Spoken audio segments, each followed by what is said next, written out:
Bismillahirrahmanirrahim. Qala al-musannif rahimahullahu ta'ala wa nafa'ana bihi wa bi'ulumihi fid dharain amin ya rabbal alamin. Qala rabbi ishrah li sadri wa yassir li amri wahlul 'uqdatam min lisani yafqahu qawli. Qala la ilma lana illa ma 'allamtana innaka antal alimul hakim wa tub 'alaina innaka antat tawwabur rahim. Para jemaah sekalian, kita melanjutkan pembahasan kita. Subuh kemarin kita sampai pada iktisornya hadis dan iktisodnya hadis. Jadi standarisasi kita mempelajari tentang hadis, baik itu yang minimal atau yang pertengahan. Ini kita melanjutkan al-istiqsa, ukuran maksimal kita di dalam mempelajari hadis. Wa amal istiqsa'u, dan adapun istiqsa, mempelajari hadis secara mendetail, secara menyeluruh. Fama wara'a dzalika, maka apa yang ada di belakang daripada itu atau selebihnya dari iktisaran wa iktisadan, ila isti'abi kulli ma nukila min ad-dha'ifi wal qawi, yaitu kita harus sampai menjangkau pada setiap perkara nukila yang dinukil, yang dipindah, min ad-dha'ifi wal qawi, dari hadis-hadis dhaif dan hadis-hadis yang qawi, kuat, was sahihi was saqimi, hadis-hadis yang sahih dan hadis-hadis yang saqim. Nah, hadis ini banyak macamnya. Ada hadis sahih, ada hadis dhaif, ada hadis hasan, ada hadis marfu, ada hadis saqim. Kalau saqim ini kurang lebih seperti hadis dhaif, hadis lemah. Makanya kalau hadis dhaif itu boleh kita pergunakan apabila kandungan dari hadis itu menganjurkan tentang ubudiyah. Tetapi ketika itu menyangkut kepada hukum, maka hadis-hadis dhaif itu, hadis hakim itu kita tidak diperbolehkan untuk menjadi landasan hukum. Nah, untuk memahami secara detail ini tentang hadis ini, kita belajar antaranya adalah mustalah hadis, tentang ilmu mustalah hadis. Jadi harus belajar di kitab ini baru kita nanti betul-betul paham. Ma'a ma'rifati turukil katsirati, yang bersamaan disertai dengan mengetahui jalan-jalan sanad yang banyak, bin naqli, di dalam menukil, wa ma'rifati ahwalir rijali, dan mengetahui tentang keadaan-keadaan perawi, profilnya perawinya itu seperti apa, sampai segitunya. Ini kalau orang yang belajar tentang hadis ini yang istiqsaan, dia secara menyeluruh. Berarti sampai ke perawi-perawinya itu kita tahu latar belakangnya. Si A ini bagaimana kehidupannya, seperti apa, sejak kapan dia bersama Rasul, terus hadisnya ini bersambung bersanadnya kemana, itu semuanya harus diketahui. Wa asamihim, dan nama-nama mereka juga, wa awsafihim, dan sifat-sifat mereka. Jadi istiqsa ini seperti ini. Kalau kita yang iktisaran itu kan dijelaskan sebelumnya, kita cukup belajar kitab Sahih Bukhari dan Muslim, belajar kepada seorang guru yang betul-betul pandai bisa membimbing kita untuk memahami matan-matan dari kitab Sahih Bukhari Muslim, itu cukup. Kalau yang iktisadan, yang pertengahan, dia juga tidak hanya berpatokan kepada Sahih Bukhari dan Sahih Muslim, tetapi dia juga harus mengembangkannya itu kepada musnad-musnad yang lain seperti yang dijelaskan sebelumnya. Nah, kalau yang istiqsaan, yang paripurna, belajar secara maksimal, maka dia ini harus itu menjangkau kepada keseluruhan sampai perawinya, latar belakang, semuanya harus diketahui. Ini yang istiqsoan. Dan untuk mencapai ini orang-orang tertentu. Wa amal fikhu, dan adapun ilmu fikih, ini masuk kita kepada ilmu fikihnya lagi. Fal iktisaru fihi, adapun minimalnya kita mempelajari ilmu fikih ini, ala ma yahwihi, itu adalah yang mencakup Mukhtasarul Mazani rahimahullah. Apa kitab Mukhtasar? Kitab ringkasan Imam Al-Muzani rahimahullahu ta'ala. Jadi kata Imam Ghazali, kalau fikih ini kamu cukup saja apa yang telah disusun oleh Imam Al-Muzani dalam kitab Mukhtasarnya, itu cukup. Itu kalau untuk ikhtisar. Wa huwa alladhi rattabnahu, dan adapun Mukhtasar alladhi rattabnahu, yang kami telah menyusun terhadap Mukhtasar fi khulasatil Mukhtasari, di dalam kitab Khulasatul Mukhtasar. Cukup ini saja, sejenisnya ini cukup kalau dalam ilmu fikih kita, kalau untuk orang yang belajar sekedarnya saja. Wal iktisadu fihi, dan adapun kitab yang iktisad, yang pertengahan mempelajari ilmu fikih ini, ma yablughu salasata amsalihi, itu yang bisa mencapai terhadap 3 amsalihi,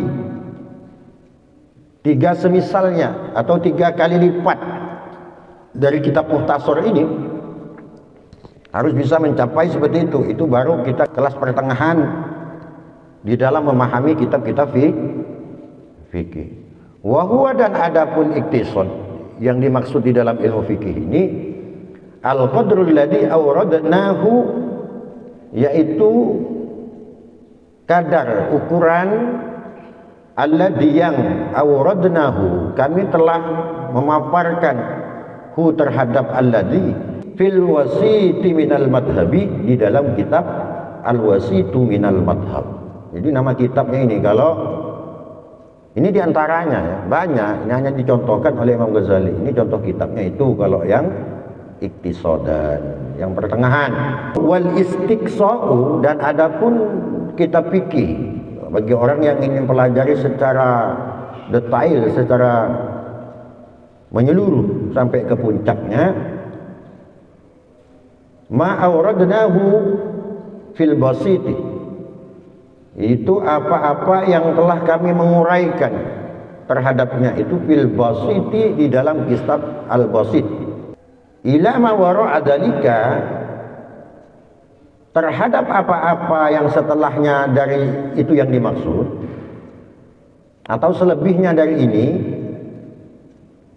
minal mutawwalati, itu di dalam kitab-kitab yang panjang keterangannya, seperti contohnya Ibanatul Ahkam, seperti contohnya I'anatul Talibin, Mughnil Muhtaj, Fathul Qarib, nah itu Baijuri.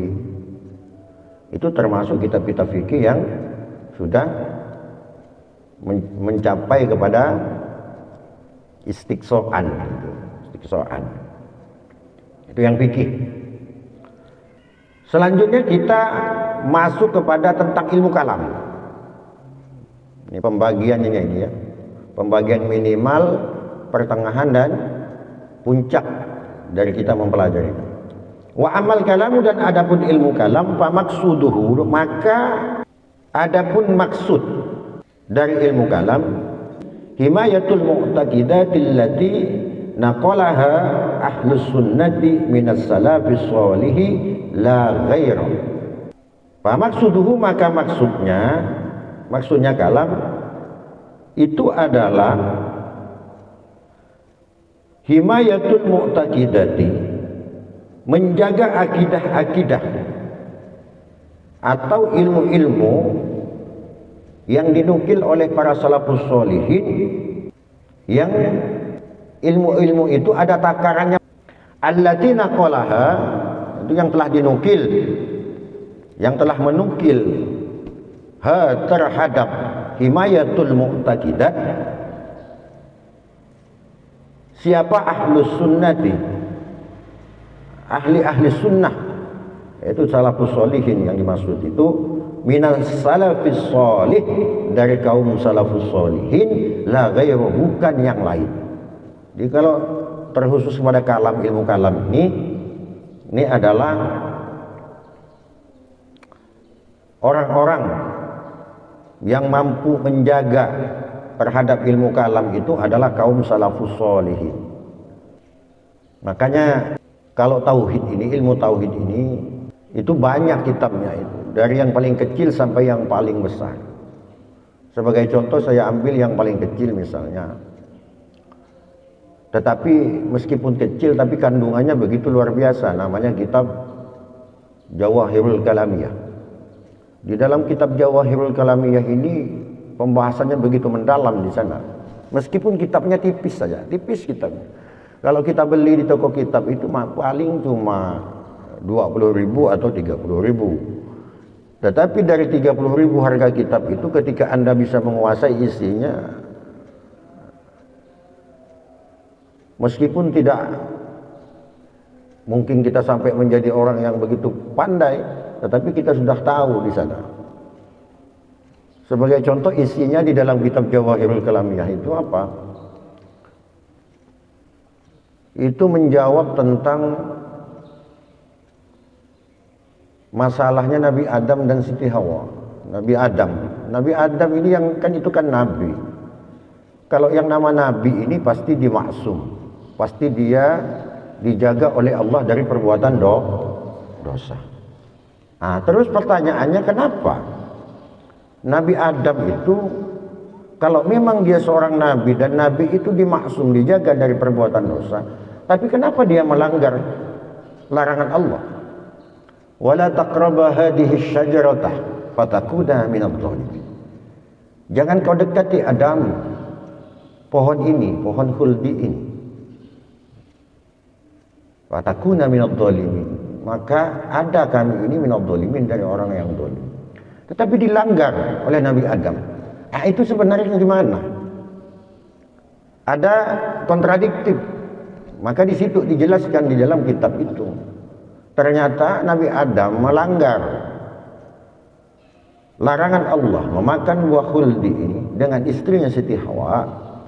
Itu bukan karena Nabi Adam ini bermaksiat kepada Allah. Bukan kemudian serta-merta predikat kenabiannya yang dimaksum oleh Allah dari perbuatan dosa itu, bukan serta-merta itu dia langgar begitu saja, bukan. Tetapi itu kalau di dalam kitab itu dijelaskan, itu ala sabilin nisyan. Karena kebetulan oleh Allah Subhanahu wa taala kemudian dia dilupakan, sehingga dia memakan terhadap buah khuldi itu. Kenapa dilupakan oleh Allah Subhanahu wa taala? Inni ja'ilum fil ardi khalifah. Karena sesungguhnya Allah menciptakan Adam dan Hawa ini tujuannya untuk menjadi khalifah di bumi. Di surga itu hanya dilewatkan saja dulu. Adam, Hawa, engkau kuciptakan untuk menjadi khalifah di bumi. Engkau adalah makhluk surga. Akan kupindahkan engkau ke bumi karena engkau memang untuk mengelola bumi. Tetapi setelahnya nanti engkau dan istrimu beserta anak cucumu sampai hari kiamat kembali lagi ke sini. Seolah-olah Allah seperti itu.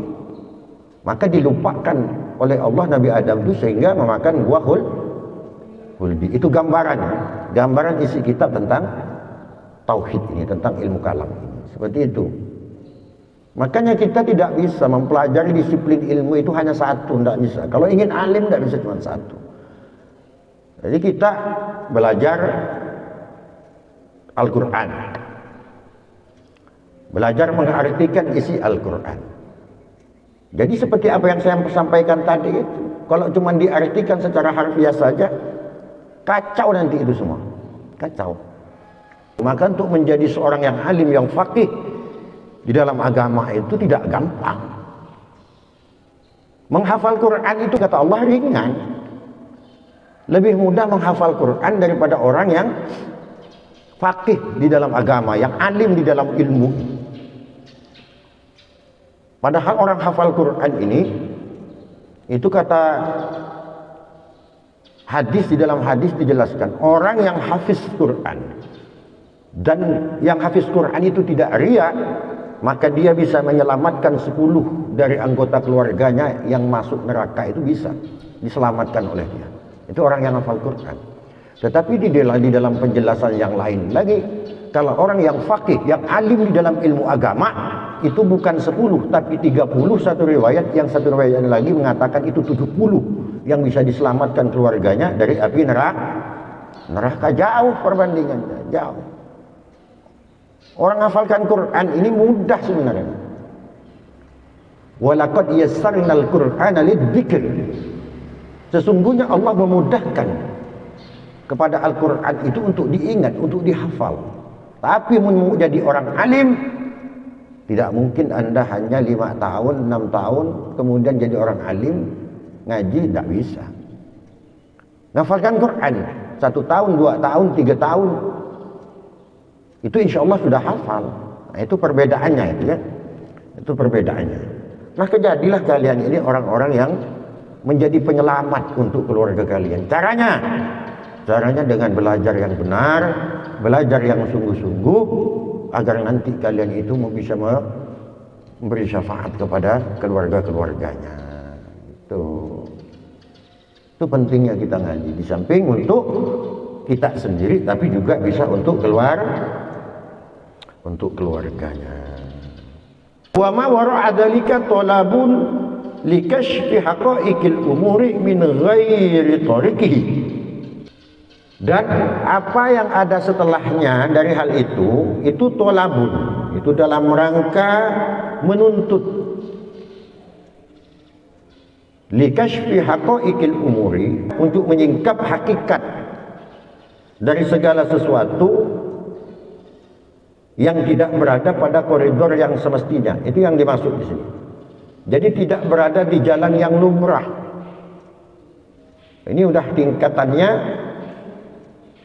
kalam ini ke sini sudah. Min ghairi tariqihi, yang tidak pada jalannya maksudnya. Tidak kepada jalan biasa seperti yang kita ketahui di dalam keseharian dan sebagainya. Itu bisa dikatakan sudah khariqul adah. Khariqul adah. Jadi kalau udah mencakup kepada persoalan itikad ini. Wa maqsudu hifdis sunnati tahsulu rutbatul iktisari minhu bimu'taqadin mukhtasarin.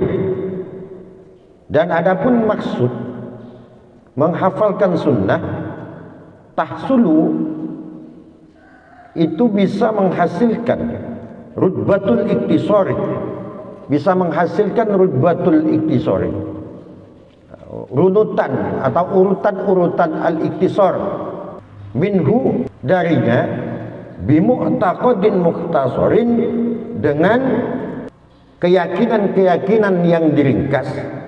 Wahwa, dan adapun dia adalah al-qadrul ladzi awradnahu fi kitabi qawaidil aqaidi, ukuran yang telah kami memaparkannya terhadap alladzi fi kitabi qawaidil aqaidi, di dalam kitab-kitab aqaid, kaidah-kaidah aqaid, min jumlati hadzal kutub, dari jumlah kitab-kitab ini. Jadi orang yang bisa menghafalkan sunnah itu bisa menghasilkan urutan iktisar itu dengan keyakinan-keyakinan yang diringkasnya itu, kemudian ukurannya itu adalah apa yang telah dijelaskan di dalam kitab-kitab qawaid yang ada di dalam kitab-kitab. Wal iktisadu fihi, dan adapun al iktisadu fihi itu yang pertengahan, fihi di dalam ilmu kalam ini, ma yablughu qadra mi'ati waraqatin, itu yang mencapai ukuran kira-kira 100 lembar. Jadi kalau kitab yang sudah 100 lembar itu sudah kelas menengah sudah. Kalau di dalam ilmu kalam itu kalau sudah 100-an lembar itu namanya sudah ilmu yang sudah menengah yang kita pelajari di dalam ilmu kalam itu. Wa huwa alladzi awradnahu fi kitabil iktisadi, yaitu kitab yang kami telah memaparkan terhadap alladzi fi kitabil iktisadi, di dalam kitab al-iktisad fil i'tiqadi, yaitu kitab al-iktisadu fil i'tiqad, itu nama kitabnya. Jadi kalau kitab ini sudah mencapai ketebalan 100 lembar, ini udah kelas iktisad, yang kelas menengah. Wa yuhtaju ilaihi, dan dibutuhkan ilaihi terhadapnya limunadhiratin mubtadi'in, yaitu untuk mendebat ahli-ahli fitnah. Kitab ini sudah bisa digunakan untuk menyanggah, mengkonfrontir ahli-ahli fitnah, wa mu'aridati bid'atihi, dan orang yang melawan terhadap kebid'ahannya tersebut. Bima yafsuduha, dengan perkara yafsuduha yang bisa merusak terhadap mudadirati mubtadi'in, wa yanzi'uha, dan mencabut an qalbil ami, dari hatinya orang-orang yang awam. Wa dzalika la yanfa'u illa ma'al awami qabla istidadi ta'assubihim, dan hal itu la yanfa'u, tidak akan bermanfaat illa kecuali itu ma'al awami, di saat orang awam itu qabla istidadi ta'assubihim, sebelum mereka itu menjadi mengerasnya fanatisme butanya. Maksudnya apa ini? Jadi orang, ini tadi dijelaskan di depan itu, kitab Al-Iqtisadu fil I'tiqad ini adalah kitab yang sudah bisa untuk mengarahkan orang-orang yang ahli fitnah agar dia bisa benar. Sementara orang-orang yang sudah ahli fitnah ini, ketika dia itu sudah fanatisme butanya terhadap akidah yang sudah dia yakinin ini, itu sudah menjadi mendarah daging, maka itu susah sudah untuk kita arahkan, itu susah. Kata Imam Ghazali itu seperti itu. Kenapa itu susah? Karena amal mubtadi'u, sesungguhnya orang yang ahli bid'ah itu ba'da ayya'lama, setelah dia tahu minal jadali, dari perdebatan-perdebatan, walau syai'an yasirat, meskipun itu sesuatu yang hanya sedikit saja, fakullama yanfa'u ma'ahu, maka sedikit sekali manfaat dengannya. Jadi kalau orang sudah mulai ahli fitnah ini mengetahui dan dia mulai pandai berdebat meskipun sedikit saja, jadi kita untuk mengarahkannya itu sudah susah, kata Imam Ghazali. Jadi ma'ahu al-kalam fa innaka, maka sesungguhnya engkau in hamtahu, ketika engkau memberi pemahaman kepadanya, lam yatruk madhabahu, maka dia tidak akan meninggalkan kepada jalannya itu yang sudah diyakini itu. Contohnya begini, ini yang terjadi di masyarakat kita. Orang ini kalau sudah merasa dia ini meyakini sebuah ajaran, sedikit banyak dia pandai di dalam perdebatan-perdebatan, dia itu tidak akan mau kalah dia, meskipun kita sudah beri dia pemahaman-pemahaman yang benar, meskipun dia itu tidak bisa menjawab sekalipun terhadap sanggahan yang telah kita berikan itu, argumentasi yang telah kita berikan kepada orang itu. Wa ahala bil kusuri ala nafsihi, dan dia mengakui dengan kelemahan-kelemahan atas dirinya. Wa qaddara anna fihi indahu, dan dia mengukur anna fihi, sesungguhnya padanya, indahu yang berada di sisinya itu, jawaban huwa ajizun anhu, itu menjadi jawaban, dan dia itu ajizun anhu adalah orang yang lemah terhadap itu, terhadap hal itu. Maksudnya begini, ketika dia melakukan perdebatan, orang yang sudah mengikuti satu paham, ketika dia tahu berdebat meskipun sedikit saja, kita beri pemahaman seperti apapun, dia itu pasti menyangkal terhadap pemahaman yang telah kita berikan itu. Meskipun dia akan ngaku, iya kalau aku memang tidak tahu dengan ini, tak sampai, tak paham seperti ini, tapi aku punya guruku yang tahu hal ini. Banyak perdebatan orang seperti itu hari ini. Meskipun dia sudah nyata-nyata dia itu tidak bisa mempertahankan ajaran yang dia yakini itu, tapi dia tetap menyangkal itu, tetap menyangkal.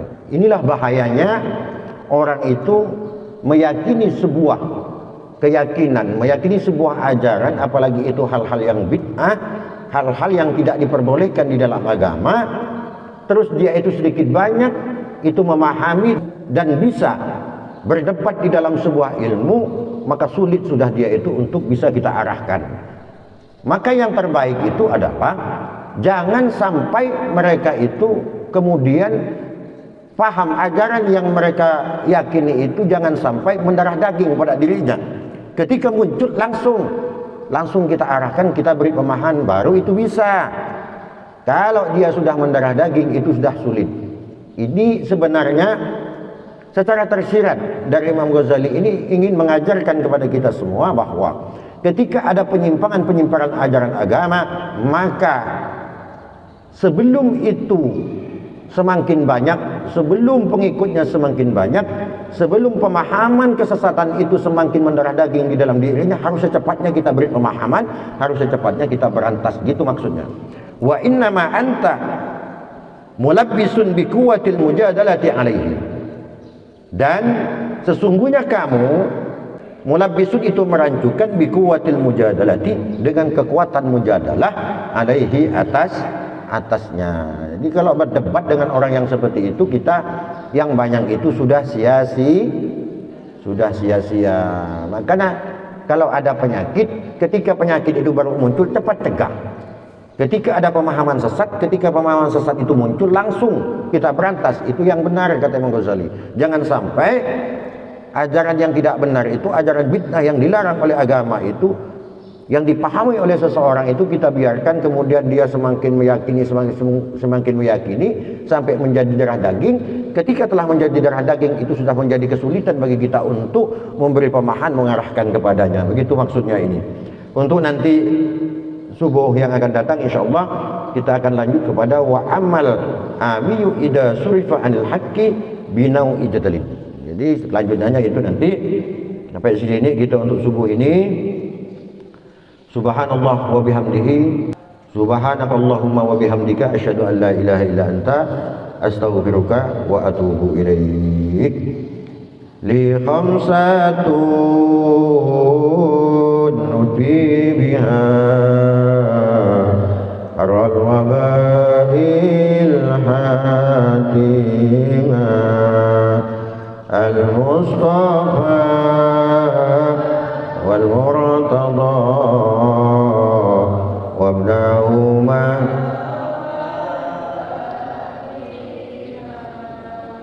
ya latifan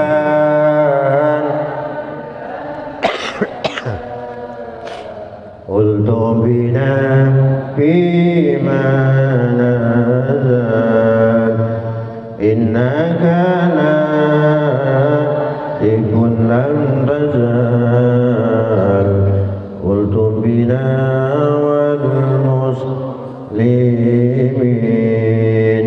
bil mustafa wal mur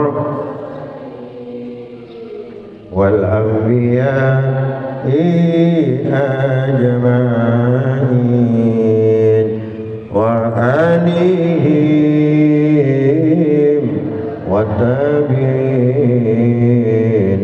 ba'da sihabil muttaqin li khamsatun nutfi biha rawaba الحاتمة المصطفى والمرتضى وابنهما والفاتمة يا ربنا لأننا وآلنا على لظى فتب علينا تغسل لكل واستر لنا